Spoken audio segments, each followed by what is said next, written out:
right, today we want to talk about personality types, but we've been talking a lot about them, so we thought it would be fun to actually like dig into a type and kind of show what it's like to do a little unpacking of it. Not really a coaching session, but more just kind of unpacking a personality type, assessment, result, what does that look like? And we were talking about who we should have on. Maybe we should have somebody else on to do that with. And we've been doing a lot of work on our website with Davey, who is with us today. And also recently we're on his podcast, which is Brands That Book. And I think it was just kind of a fun intersection of, let's invite Davey to be on. And you are a very intentional person, which I think lends itself to this stuff. You're a leader, you're an entrepreneur, all the ingredients that makes for someone who cares about how you're wired and your personality type. So welcome to the show, Davey. Yeah, thanks for having me on. I'm excited to chat about this stuff. Yeah. So like I mentioned, you and your wife, Krista, have Davey and Krista. You do websites, Brands That Book. You're helping us with our website. You're also, though, part of the founding team of Till, which does a lot of digital marketing and ads. You guys help us with that as well. But because I've been digging into your podcast, I realized you also have some other stuff going on. And I've heard on the fringe about this, like you have a meat box membership business, right? That's right. Yeah. So, the meat we eat? Yes. Okay. Yeah. So we have, all right. So basically what pays the bills, are the marketing agencies. So I have the two agencies, Davey and Krista, and Till Agency. Davey and Krista focuses on brand and website design. And through Davey and Krista, I've been helping you with the greenhouse website a bit lately. And then through Till Agency, we do digital ads. So advertising on any digital platform. And then, within that, we do some copywriting and sales pages and things so on and so forth.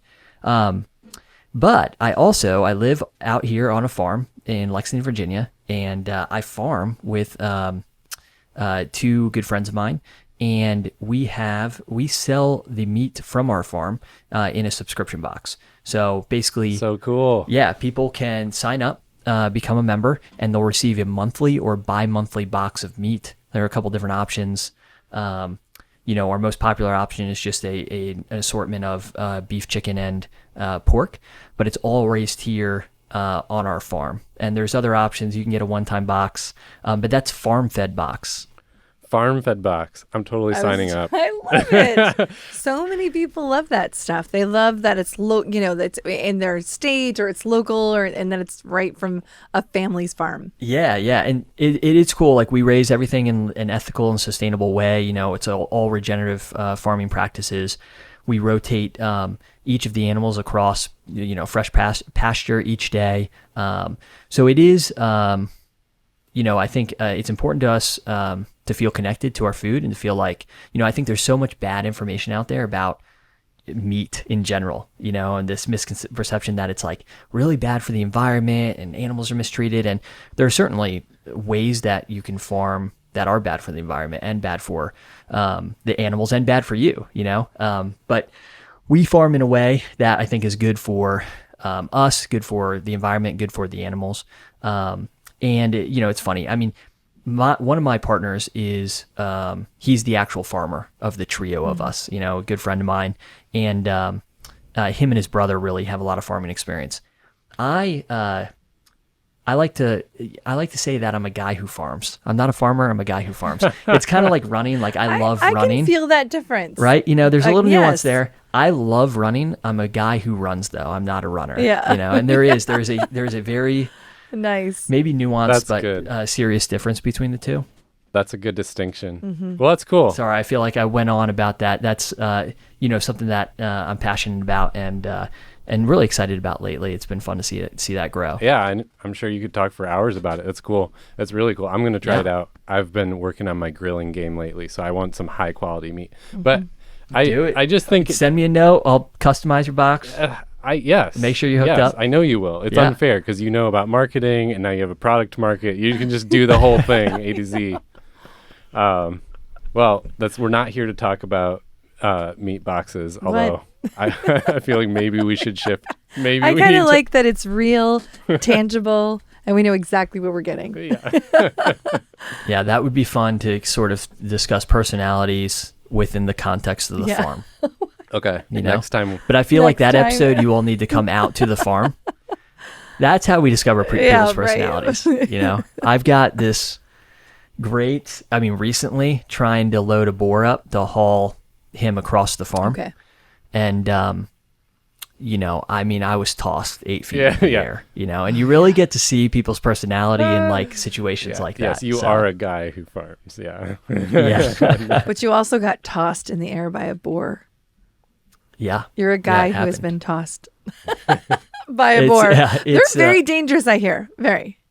They, you know, it's funny. We have the gentlest boar in the world, and he just didn't want to get on this. You know, he didn't want to get in this trailer, and I was trying to get him in this trailer, and so I jumped up on a fence, and it was a gate, but it was there's enough room in the bottom of the gate for him to stick his nose through, and so he stuck his snout through this gate, tossed me up in the air, including the gate, high enough that he could then walk under the gate. I mean, wow, full body weight on it. I mean, they are incredibly he was just powerful he'd been sitting there all creatures. morning like, this guy ain't a farmer. Yeah. He's just a guy. He's guy like, who is who this He's guy? just a guy Is who this farms. just- I'm gonna yeah. show him. Who does this guy think he is? You know, That's awesome. And he showed me. So Awesome. While we were small talking, you were like, oh, I've taken so many personality tests.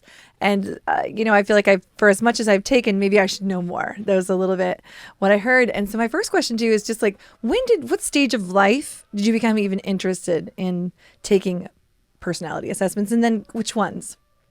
yeah, that's a great question. I feel like I've always kind of been interested in those.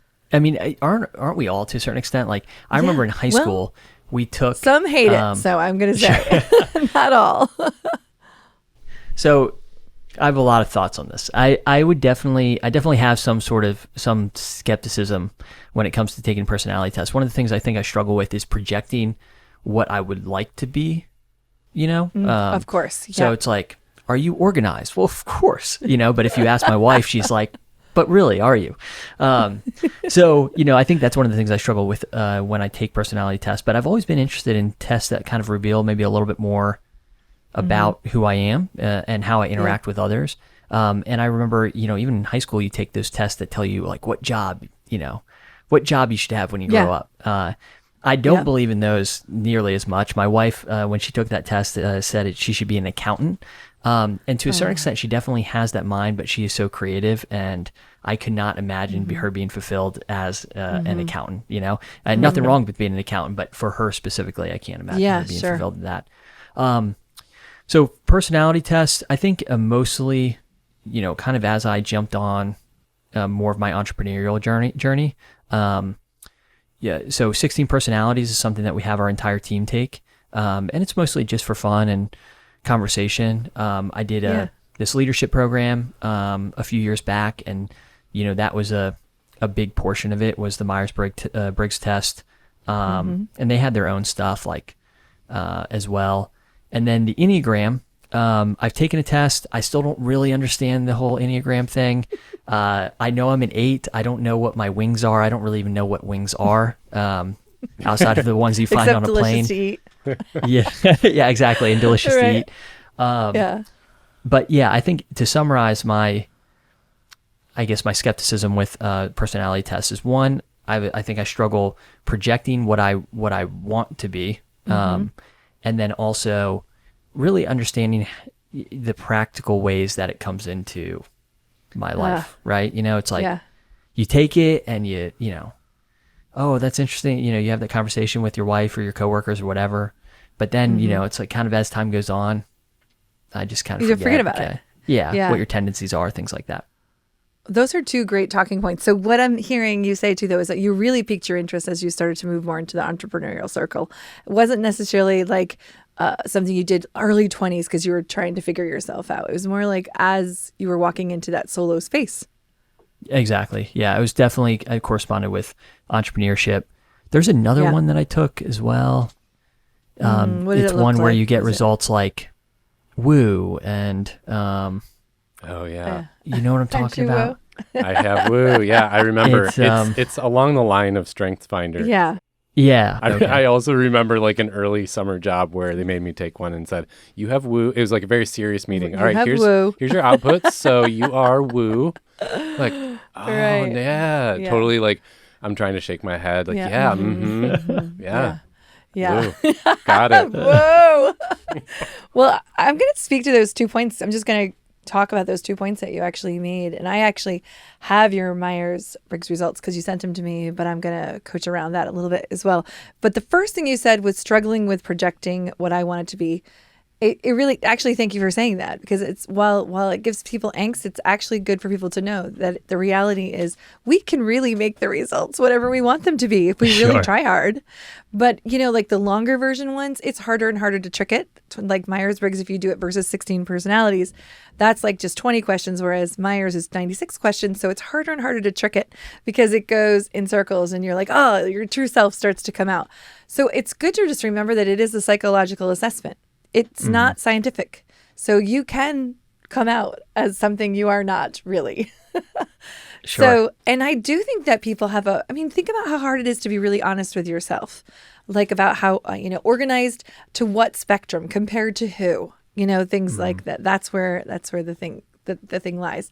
So first of all, it's just a natural feeling that you feel that you're projecting. So I feel like sometimes it's good to take different ones or take them at multiple stages of life too. I took in 20s, 30s, 40s, and most recently. And I kind of love to see what changes over time. So that's one of the things I love to do. Do you find that letters change over time? Like you were Yeah. an ENFJ and then now you're an INFJ or INFP or, Yeah. Whatever. That's such a great question. I actually just did a podcast on like 7 myths, Sunday's 7 myths about personality assessments. That is what a lot of people also ask me is, so again, this is Sunday's opinion. There's purists out there that think you are who you are forever. Like that is your core. And so I say a yes and, because I was an ENFP in my 20s and I say that I still am, but I really function a lot like an ENFJ in a lot of the assessments as well, because I like decisions made. I don't like to sit in the land of openness for too long. And I also really like structure and predictability, and I hate last minute fires. Whereas in my 20s, I kind of thrived off of all that. So I feel like I became more of a J because I developed that other side of me. So what's the answer there? Do you feel like, You do you feel like you, I guess, react as something different based on who you're around? Like my wife is a J through and through. Mm-hmm. Like if there's a scale, it's 100%, right? Yeah. She insists that I'm actually a P. But I think when I'm just standing next to her, right, she's Right. you know what I'm saying? Great point, And probably yeah. in certain ways, I let certain things maybe sit without having made a decision or more open-ended because I know that, she's going to ultimately, handle Decide. this or whatever, right? Yeah. Whereas I think for most of my friends, like they see me as a J.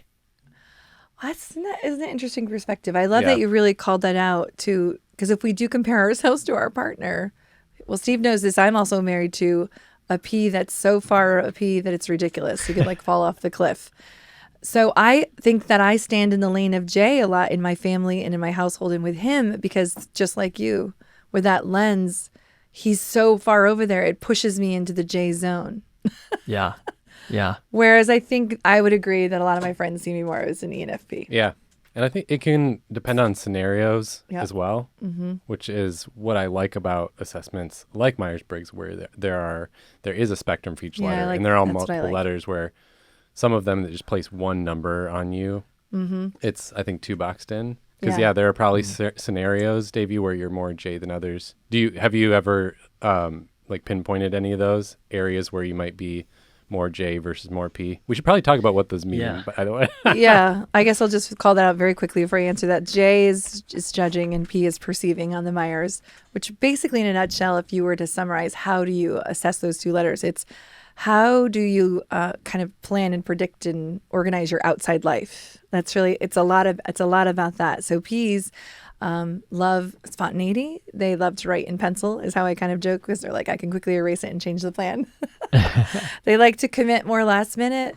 But the misconception is that they're not organized, and they're actually, a lot of them are very organized people. It's just more their approach They like to feel like everything's kind of open. Another example is a P likes to maybe not drive to a party in a car with other people because they want that flexibility to leave whenever they want to leave, versus a J is like, we're leaving at 10.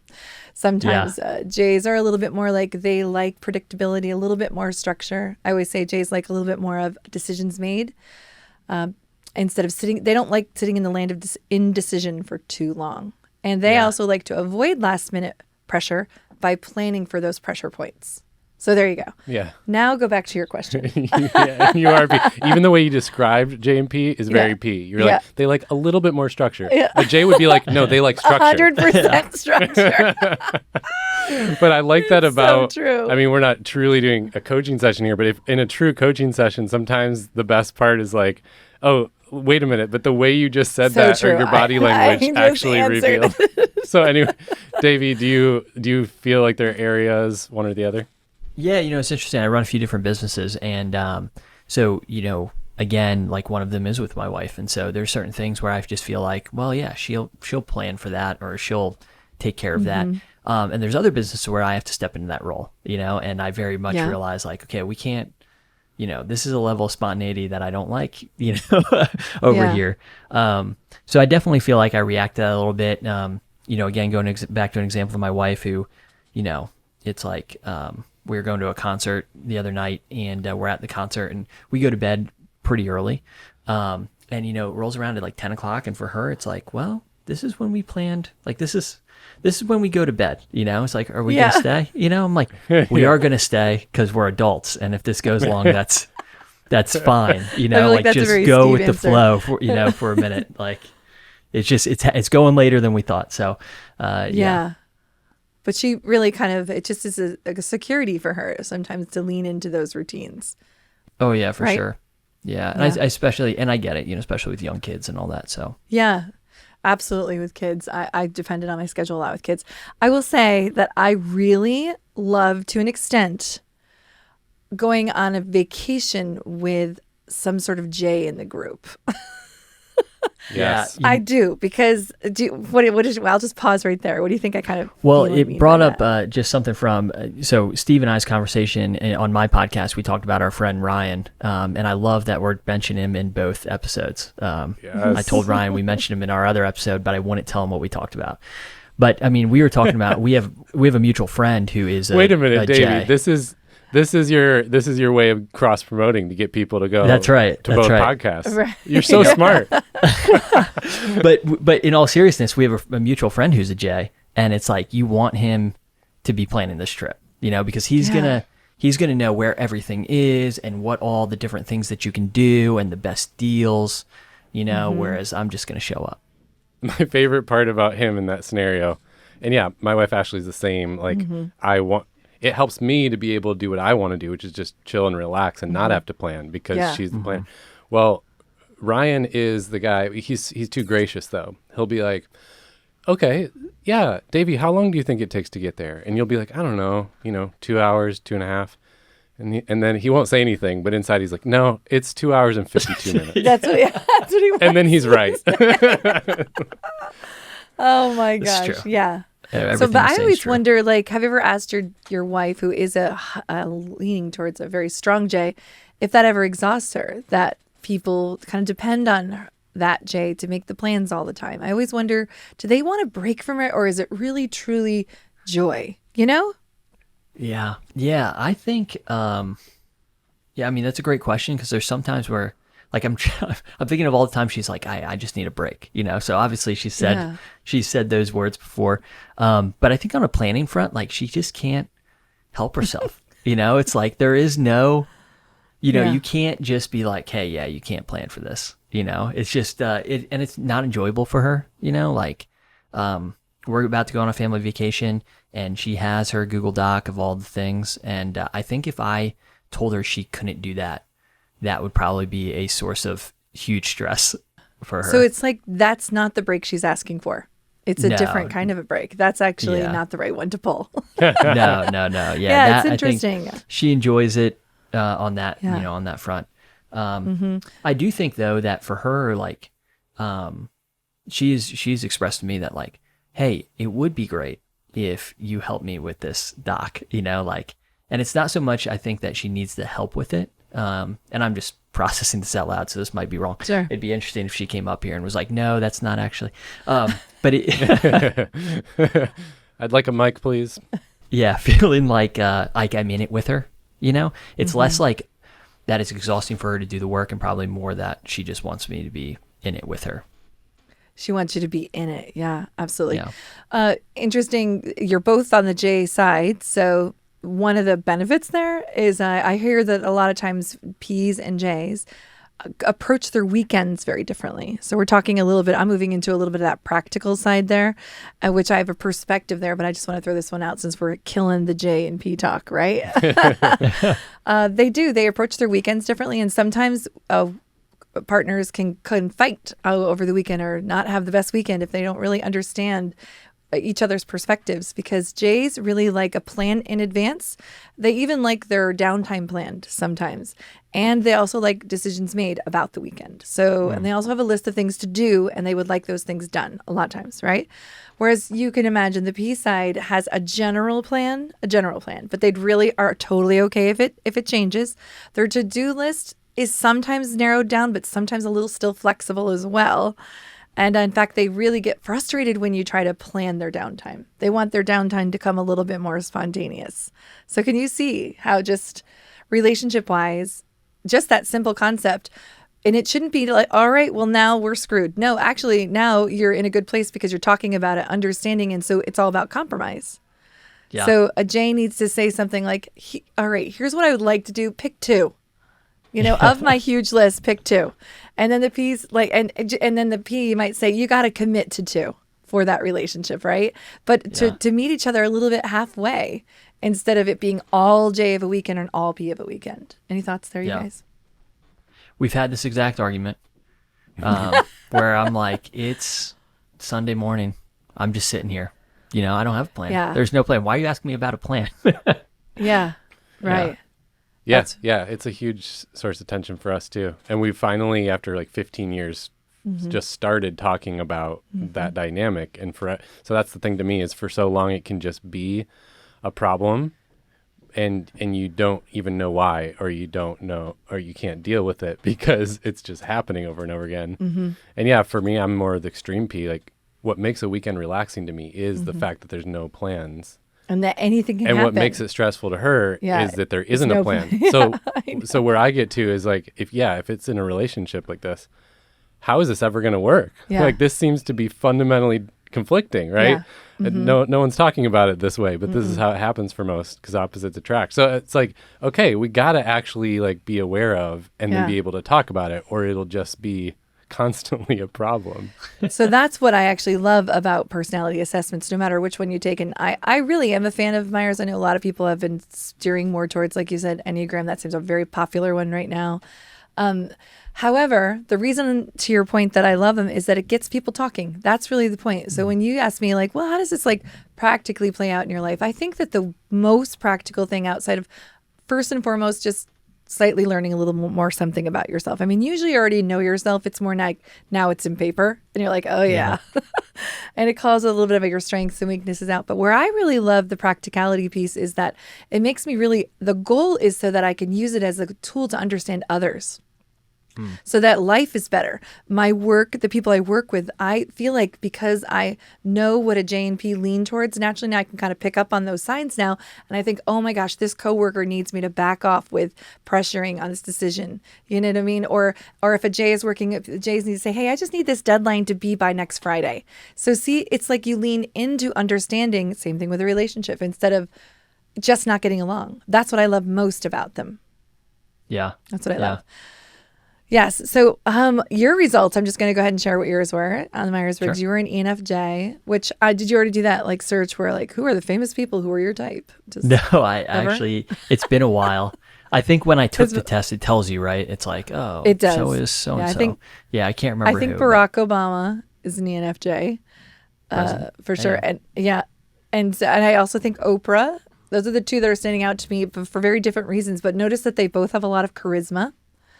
And also like Oprah really is into the better good, but it's not, she doesn't always do the good. She sees the world as, she lives with the lens of, I want to make the world a better place, but she connects a lot of people, to events and people. So she's like I mean, if peas can lean into that space too, they're just about connecting the dots for others so that people have a better life and a better experience. So that resonates a lot with me. I don't know about the charisma part, but the connecting, that's one of my favorite things to do, is connect people that I've met, that might be able to help each other out, or, somebody says something and they're like, oh, I have a friend that, is into the same stuff. Yeah. So they're really good at connecting and also just seeing the bigger picture. I really feel like they tend to have a lot of compassion for the world, like the bigger picture outside of just their backyard. Yeah. Doesn't necessarily mean they do everything about it. It's what they think. Yeah, I would say, like, if I could pick any job, like if I had to pick a job, it would be like, some big companies, they have basically like relationship managers where the whole point is like you're reaching out to the, whoever the client and all you're doing is basically like keeping that relationship up. That'd be a dream job for me. Absolutely. I could like that one too. I don't really have to do anything except build relationships people with to people. Yeah, introduce right? people, see what people need, and try to connect people. Yeah, absolutely. So I have a question for you. No, we mentioned that you were an ENFJ, but for those that don't know, I'm just going to read this tiny little piece for the audience, okay? Okay. So they're warm, empathetic, responsive, and responsible, highly attuned to the emotions, needs, and motivations of others, find potential in everyone, want to help others fulfill their potential, may act as a catalyst for individuals and group growth, loyal, responsive to praise and criticism, social, and facilitate others in a group, and provide inspiring leadership. Sounds kind of lovely, doesn't it? Yeah, right? I mean, can we just end here? Is that what else is there to talk about? What's to coach? What's to coach? Right? Look at that.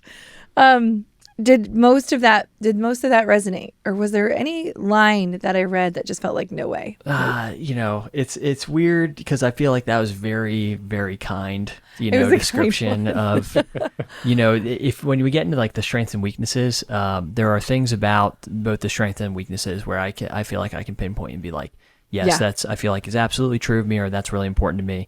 And, on the weakness side too, same thing. So, all right, so let's just go there next, since it was a very kind read of you. What did you learn when you looked at the strengths section of your results that you were like, and it's okay. This is like us about knowing you. It's not bragging. What is like, yep, that one is absolutely my strength. Yeah. So I think, of the strengths, right? The ones here that they list are receptive, reliable, passionate, altruistic, and charismatic. Charismatic from, especially when I was younger, I feel like I got away with a lot, and that was like how my teachers, like my teachers liked me, but I was like a problem, so it was like, Davey's very charismatic, So, I can see that for sure. I think reliable, something for me is, I am very big on, like, if I say I'm going to do something, it hurts like deep down when I can't follow through on that.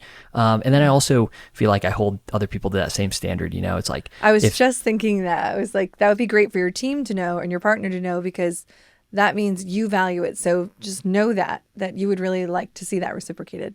Yeah, and so in my mind, people are always either becoming more reliable or less reliable, right? Which is probably not a super healthy way to think about it. But like, if someone says they're going to do something, I just count on that person doing it, and because that's something that I value in my own life. Like, if I say I'm going to do something, I'm going to get it done. So on the strengths and weaknesses, for sure, I do think that I am receptive to other people's ideas, like I think my mind can be changed about things. But I don't spend a lot of time in the middle, like I'm not one of those people where it's like, well, this may be true and that may be true, I generally have an idea of, how I think something ought to work. But I do try to listen to other people about, Are you highlighting a specific line that you're seeing in the weaknesses area, or something that in the strengths area, in the strengths area that you disagree? Okay, that I think is true of me. So receptive, reliable, I can definitely see. The charismatic thing just comes up from childhood, mostly like high school years. Being able to kind of wiggle my way out of things using a little charisma. But On the weakness side of things, if you want to move there, if there's anything else from Yeah, there. I do. Okay. Was there anything you disagreed with on the strengths?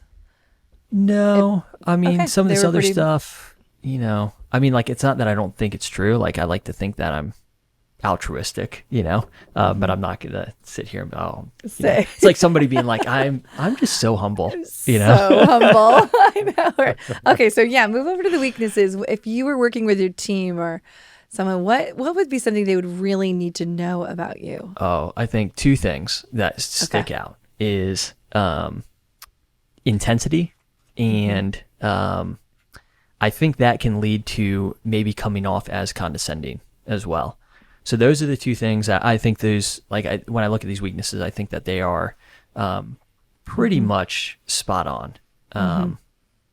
Even when unrealistic, for instance, I mean, even some of the expectations I have for my day, like I do a lot and I try to fit a lot into my day and I structure my day so that I can do a lot. And this is going back to, I think, I guess that reliability, right? And so if everybody is doing what they ought to be doing, I feel like my day should be able to run a certain way, But like, when does it happen? When you have kids, right? I know. Yeah. So I think intensity for sure. I mean, just feedback. Like, I think when I am acting in an unhealthy way, I come across as very intense, and that my feedback can be condescending as well. So is it helpful for you sometimes to revisit a test result like this that reminds you of where you can lean in your weaknesses? Yeah, for sure. I mean, it's also, I think, helpful that my wife is very aware of these things, you know? And so she can be like, hey, after, maybe after an interaction out, she can be like, listen, the way you said that, I don't know, like how you heard it, but it sounded a lot like this. And, so for sure, I definitely think being aware of those things. I also have some really good friends who are more than willing to let me know, when I'm being maybe overly intense about something. I think that's great, though. So often we have these blind spots and no one ever calls it out. And I think more and more, just culturally, we're all afraid of offending each other in that way when it's like friends or people you're close with. Was there anything on the weaknesses part that you disagreed with? I always love to give people that opportunity so that people know that just because something's written about you doesn't mean you're like, I'm weak at all those things. Yeah, so overly idealistic, but this might just give away that I'm an ENFJ. I'm like, no, of course they're like, so this is what it says. Protagonists tend to have clear ideas about what's right and wrong. They often think that everyone shares these fundamental principles, or at least everyone should share these fundamental principles. So it can come as a genuine shock to protagonists when people violate their core values, such as truth or justice. And I'm just sitting here to myself like, no, there is a right and a wrong. What is this? Right there. Right. Yeah. So, but I mean, outside of that, I think they're pretty spot on. Yeah, no, that's a good call out. ENFJs, that's a big one that they can sometimes offend people, even really the people closest to them, because they're trying to really like fight for what's best for them, but it comes off so too strong. I believe, this is me going off the cuff here, but there's this funny write-up about Myers-Briggs personality types, like definition of hell. It's like their absolute worst place ever. I believe that an ENFJ's worst like place of hell is that they've just given someone advice and it was considered absolutely worthless. And it may have made things even worse. That an ENFJ does not like that feeling. How does that one feel to you?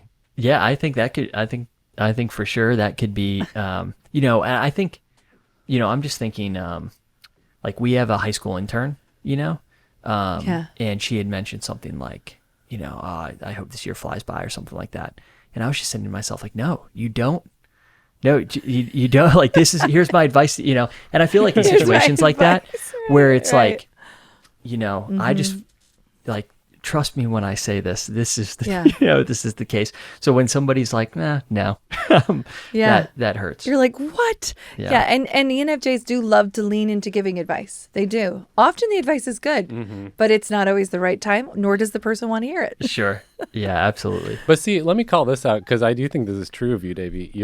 the good thing for ENFJs is, okay, they have those strong beliefs, opinions, want to give the advice. And if it's someone they care about, they really, really want this for them. So it can be feel offensive to someone or manipulative or like you're trying to contort them. But ENFJs usually have a high capacity for compassion. And so I think the benefit there is leaning into that, where if you're compassionately trying to look out for someone, then in that healthier state, it can be a really, really good thing for them, for the world. It's maybe just the other side if you're getting into it in an unhealthy way. Yeah. I know we're getting to where we have to kind of close here soon, but you really mentioned something in the beginning that I just am determined to make sure I turn around, which was that practical piece. And I think one of the most practical pieces, so you're an E, and you said you were close to the I line, is for people, even if they took this assessment and this was the only result they looked at, is who on your team. So I'm speaking of your team, and I love that your team does this, but really understanding who the E's, the high E's and the high I's are with the introvert and extroverts, because it is about energy, but there's so many misunderstandings there too, that it's that the extroverts get all their energy from being around people, and that is ridiculous.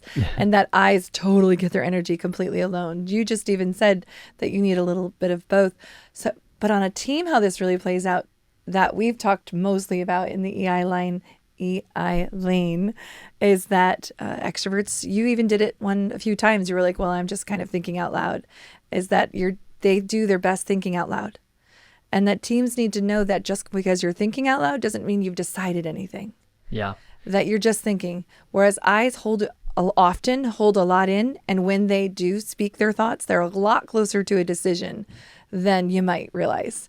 But, not to assume that either, but they've done a lot of thinking about this before they're actually getting it out of their mouth. So that is a really big thing to understand about your team. Yeah. Just thinking about, how I process information, and I think that's totally true of me. And I was actually talking to Steve about this. We were talking about Voxer, and I think one of the things I struggle with is because I am processing things out loud. I don't always like the way that came out. You know what I'm saying? I'm like, and it's really hard kind of putting you, especially like a podcast episode like this, it's just out there, It's just out there. Oh yeah. Yeah.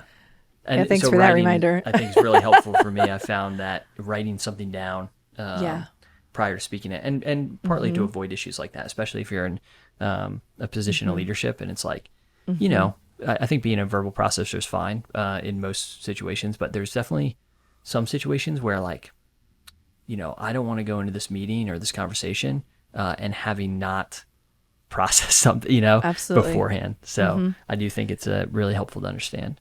And really, all these assessments are about, are you a person that leans into personal growth, right? I feel like people who are attracted to them love personal growth. And if you learn that you are an E or an I, that is exactly the point there. How do I stop myself from always talking all my thoughts out loud and also let my teams who are quieter have a voice too, and then wait and process my thoughts out in writing first. And then I's, they need to sometimes be not afraid of the thoughts that are coming into their mind and be like, it's okay in a brainstorming space to just say it, right? Because we're just having fun here and thinking out loud.